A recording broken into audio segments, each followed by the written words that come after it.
Hello, hi guys! Magandang hapon sa inyong lahat. This is Chin Rodriguez, Pamasagari Channel, a faith healer, also mata reader. So ngayong hapon na tingnan natin ang gusto sabihin sa inyo natin mga gabay. This is weekly gabay for the month of January 18 hanggang January 24 for the sign of Sagittarius. So, sagi, welcome to my channel. Ano kayang messages, advices ng spirit guides ang ating masasaga for today's video? Kano naman kayang energy or kaganapan sa buhay ng mga Sagittarius ang ating mga hagilap? So, guys, this reading is a general reading namang hindi lahat makaka-resonate. Kunin lamang pa makaka-relate sa inyo and comment down below kung kaninong energy ang ating nasagap. And of course, don't forget to like and subscribe my channel and hit notification bell for more videos update. And of course, maraming salamat sa mga walang sawang pagsuporta sa aking channel, lalo na hindi nag-skip ng ads. Naway pagpalain kayo na just at may kapal, siksik digdig na gumapa, ang biyaya man balik sa inyo. And of course, guys, kumapit ka na dahil ito na ang mensahe sa'yo ng ating mga gabay.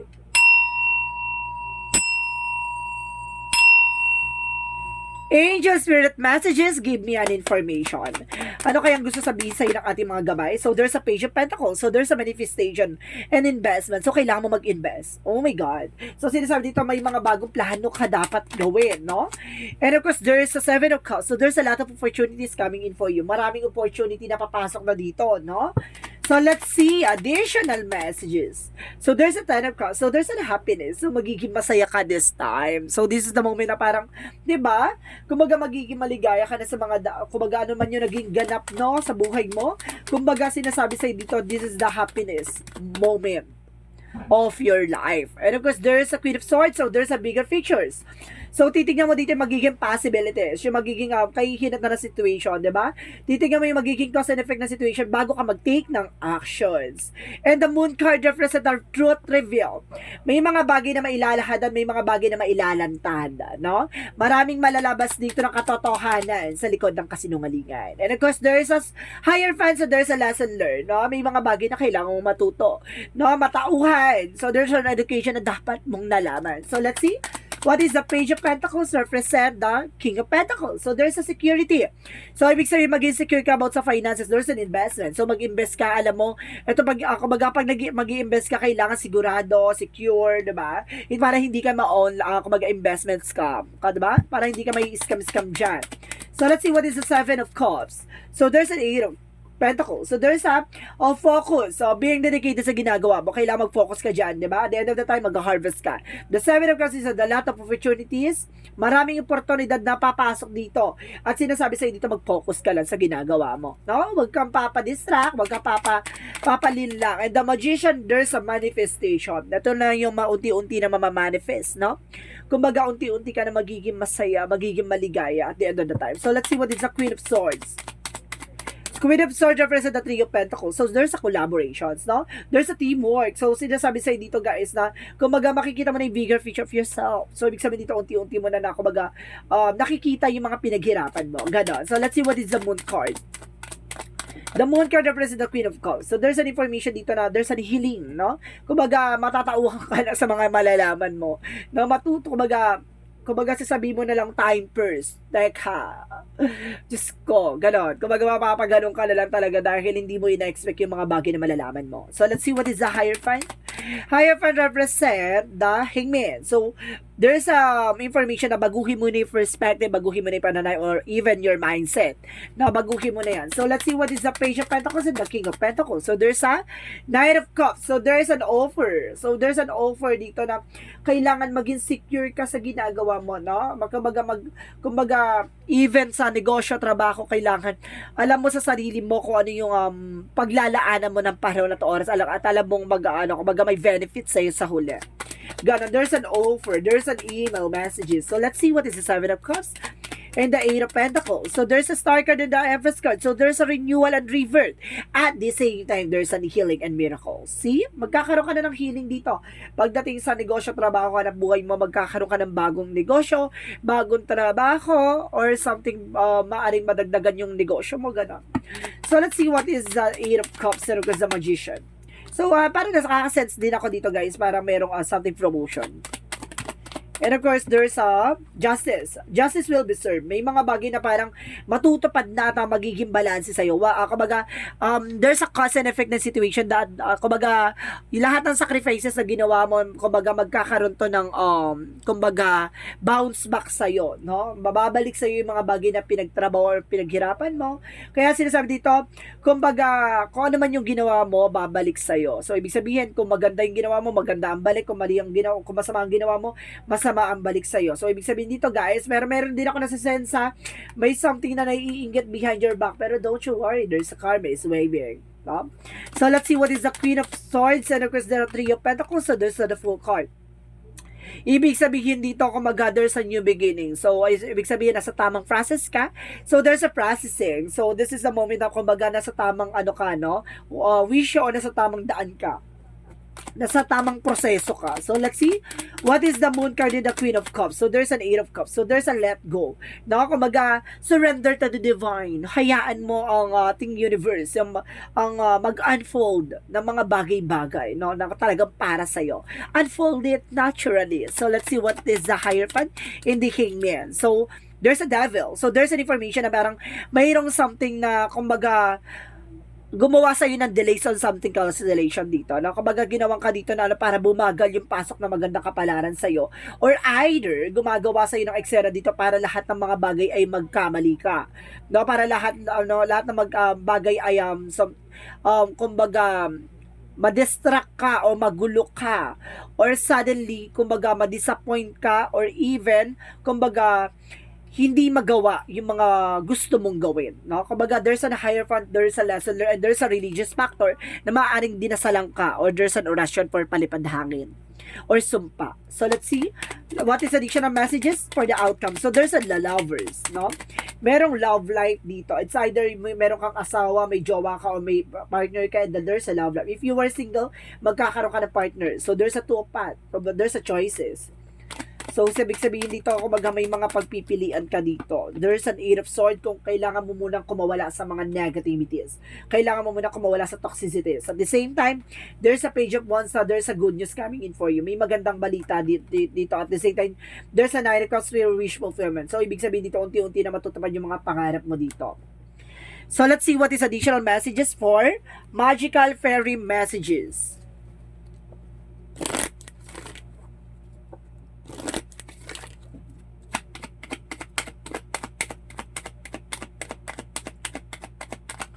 For magical fairy messages, so express your individuality. So, ibig sabihin, ipakita mo sa mundo, even yourself, no? Kung sino ka talaga, kung ano ba yung kabutihan or kung ano yung kakayanan mo, ganon. So, let's see what is a Yin and Yang Oracle card. Yin and Yang Oracle card represent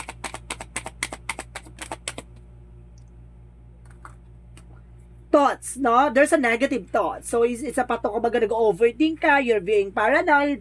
So, there's an information na maaaring kina-target ka nito sa isip, no? Para maguluhan ka, mag-isip ka.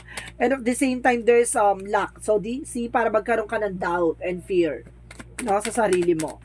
And there's an information by the Ace of Earth. So, may kinalaman ka sa Taurus, Virgo, Capricorn. If you are have a partner or love life or jowa, ganun kumbaga maaring ang partner mo ay earth signs. So, let's see additional messages.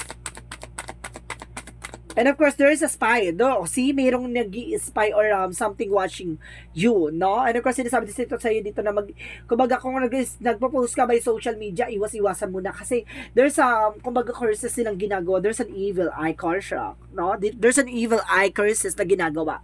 So, let's see what is Archangel Michael messages. Archangel Michael messages for you. So, there's an information by new beginning and fresh start. So, magkakaroon ka ng bagong simula at bagong eksena. And there's your home is protected by angels. So, ibig sabihin dito, yung iyong tahanan ay protektado ng ating mga gabay. So, let's see what is additional messages. So, astral travel, there's an information dito na maaaring, kumbaga, makikita mo na at matatanaw mo na yung mga magiging pangyayari or magaganap. Parang nagkakaroon ka na kagad ng something, insights, and there's a spirituality. So, there's a spiritual involvement, so kailangan mo mag-meditate, and there's a flexibility. So, there's a personal power that maging flexible ka sa lahat ng bagay, no? So, let's see what is the chakra messages. For the chakra messages for you is, the impatience. So, kailangan mong habaan ng pasensya mo, ha? Kumbaga, nagiging padalos-dalos ka sa mga bagay-bagay. And there's a soulmate connection. Maaaring may soulmate ka dito. At the same time, there's a gratitudes. No? Dahil sa kabutihan loob mo or pagiging mabuti mong tao, kumbaga, maraming taong malapit sa'yo. No? Kumbaga, lumalapit sa'yo or something, kumbaga, nagiging kaibigan, maganon. At the same time, there's a regret. No? May mga, kumbaga, may mga bagay na hindi mo na mababalik sa yung nakaraan, no? Kumbaga, ganun talaga, marami kang pinagsisisihan at marami ka talagang pinangihinayangan. There's a balance. So, kailangan mo maging balance eh. And there's a humor. So, titignan mo lagi yung lighter side of situation, no? Iwas ng drama. No more drama. So, let's see what is Archangel Raphael messages. Archangel Raphael messages for you is diet is more important here. So some of you guys, so kailangan nyo mag-diet, no? Iwas-iwasan nyo na yung yung pagkakakain ng kung ano sa charis. And there is home health. So kailangan ng tulong ng bahay nyo or tahanan nyo. Baka kailangan ng tulong kailangan ng tulong ni Archangel Raphael. So kailangan nyo magdasal hinglingin nyo kay Archangel Raphael ang kagalingan. There's a consult nutritionist. So some of you, bakit magtataka ka, bakit pumapayat or tumataba ka, it's not a normal. So, ibig sabihin dyan, guys, na kailangan mo magpatingin. So, let's see what is the Romance Angels. Pagdating sa Romance Angels, Angel Spirit, guys, so there's a chemistry. So, some of you, may chemistry kayo na person mo. No? Hindi lang basta-basta harot yan. There's a love. So, there's a passion, no? Ipakita mo talaga yung, something inside your heart. So, let's see. What is additional messages? And of course, guys, there's a family. So, you are family-oriented or family-related dito. And there's a practice. Practice makes perfect. Polish your skills and practicing regularly. So, kumbaga, i-enhance mo yung abilities mo, even your skills. No? Pang nasa gano'n na humasa ka pa. No? At, kumbaga, maging magaling ka dun sa part na yon or dun sa eksena na yon. So, let's see what is the Monsology. So, take time to breathe out. So, kailangan mo ng oras para huminga, pag-isipan, magmuni-muni. At the same time, there's a nothing is set in stone. So, hindi pa napapanahon sa ngayon. May mga bagay na kailangan mo in the perfect timing, no? At the same time, there's a meditate and contemplate. So, kailangan mo mag-meditate, no? Magdasal, magmuni-muni. And there's a luck is in your side. Pero wag ka mag-alala, sinuswerte ka pa rin. Dito, ang swerte ay pumapabor pa rin sa'yo. So, let's see what is the energy here. Let's see what is the energy. So, there's an adjacent possibilities. So, ibig sabihin may mga pintuang magsasara, may mga pintuang magbubukas sa'yo. And there's an, ibig sabihin ng may mga pintuang magsasara, it's an opportunity yun ha. Kumaga may mga bagay na magsasara na or mag-end na ng chapter or may mga bagong magbubukas sa panibagong eksena sa'yo. And there's a first chakra, Archangel Gabriel, by your intuitions. And there's a door to value. Wow, there's a saving. So, there's a lot of money coming in for you. Door to value.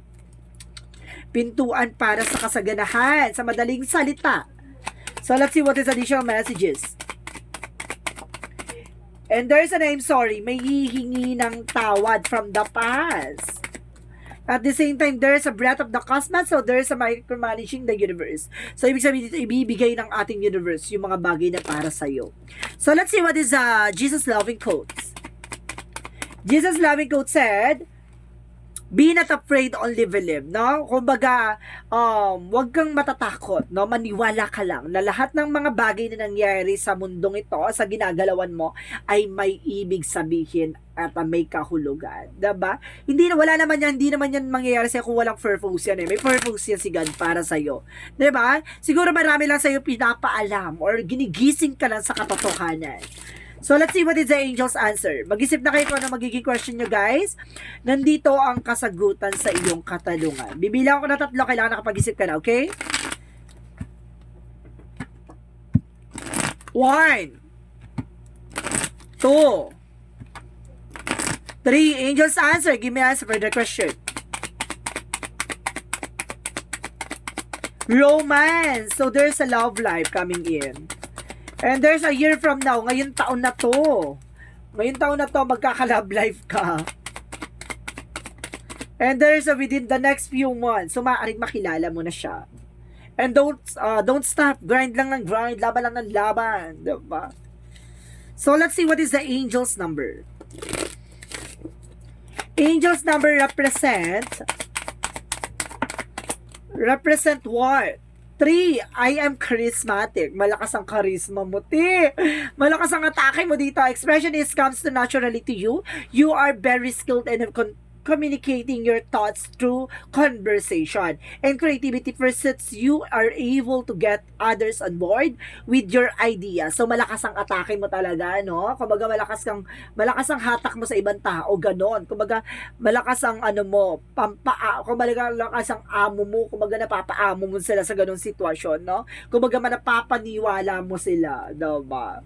So, let's see what is the messages of life. Messages of life represent truth. Ang katotohanan ay mailalantad at mailalahad. Today, I discover my greatest truth with it is within me. It is a divine force that whispered from my inner self. I listen to the voice closely, putting aside as the controlling mind. In this way, I find that all answered I am looking for, I am now in a harmony with myself. And I welcome the love of God, which is the truth that will guide me towards my fullest, most shining radiance. So, ibig sabihin dito, yung katotohanan talaga ipapakita sa'yo. No, hindi magsisinungaling sa'yo ang ebidensya.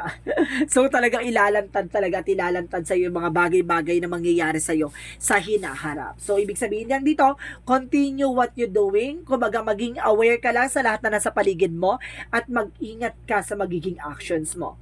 So, this is weekly gabay for the month of January 18 hanggang January 24 for the sign of Sagittarius. So, Sagi, maraming salamat for your wonderful reading. So, once again, this is Chin Rodriguez from my Sagari channel, a faith healer, also mata reader. And of course, guys, don't forget to like and subscribe my channel and share notification bell for more videos update. And of course, maraming salamat sa mga walang sawang pagsuporta sa aking channel, lalo na hindi nag-i-skip ng ads. Naway pagpalain kayo ng Diyos at may kapal, siksik liglig na gumapaw ang biyay manubalik sa inyo. And of course, maraming salamat and see you in the next video. Bye-bye! And babush!